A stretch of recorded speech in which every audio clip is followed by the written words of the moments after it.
چلے گا. 10 منٹ رہ گئے ہیں. نوید اکبر سے مزید جان لیتے ہیں. نوید اکبر 10 منٹ رہ گئے ہیں اجلاس شروع ہونے میں, اس حوالے سے اپڈیٹ کیجیے گا. اور جو اپوزیشن وقت اسپیکر سے ملاقات کے لیے بیٹھا ہوا ہے, کیا اپڈیٹس ہیں اس حوالے سے؟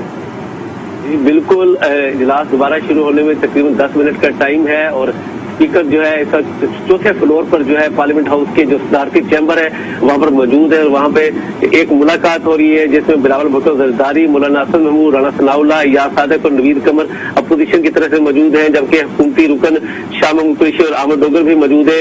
اپوزیشن کی طرف سے اسپیکر کو اپنے تحفظات سے آگاہ کیا جا رہا ہے, اور اپوزیشن زور دے رہی ہے کہ آپ ووٹنگ کروائیں اور ووٹنگ سے نہ بھاگیں, اور سپریم کورٹ کی ہدایت کے اوپر عمل درآمد کیا جائے, اور عوام کا ماحول جو ہے حکومتی ممبر خراب کر رہے ہیں اس کو روکا جائے. اپوزیشن نے یہ بھی کہا ہے کہ بالکل آپ جو ہے کارروائی کو آئین اور قانون کے مطابق چلائیں, جان بوجھ کر آپ ماحول خراب کر رہے ہیں اور آپ اس کو پرولونگ کرنے کی کوشش کر رہے ہیں, جبکہ بالکل واضح سپریم کورٹ کا حکم. اور اگر آج کے دن کو 3 اپریل کے ایجنڈا جو لیا گیا ہے تو 3 اپریل لاسٹ ڈے تھا, تو آج ہر حال میں آپ کو ووٹنگ کروانا ہے اور آپ اس سے نہیں بھاگ سکتے. رول 37 جو ہے قواعد ضابط کا وہ بھی بڑا واضح ہے, اور آرٹیکل 95 جو ہے آئین کا وہ بھی بڑا واضح ہے, اور سپریم کورٹ کے فیصلے میں یہ سب لکھ دیا گیا ہے. تاہم اسپیکر کی طرف سے اس طرح کہا گیا ہے کہ جی میں آئین اور قانون کے مطابق چلاؤں گا اور سپریم کورٹ کے فیصلے کی پابندی کروں گا, لیکن انہیں یہ نہیں بتایا وہ کس حد تک اس کو پرولونگ کریں گے یا کیا کریں گے. تاہم دوسری طرف حکومت کی طرف سے کوشش ہے کہ اجلاس کو زیادہ سے زیادہ لمبا کیا جائے, زیادہ ٹوالت دی جائے, ٹول دیا جائے. اور دوسرا جو آپ نے پوچھا کہ ایوان کے اندر لیکن یہاں پر نوید اکبر سوال یہ پیدا ہوتا ہے کہ اجلاس کو طول دینے سے فائدہ کیا ہوگا؟ آخر کار ووٹنگ تو آج کرانی ہے جس طریقے سے سپریم کورٹ کے حکم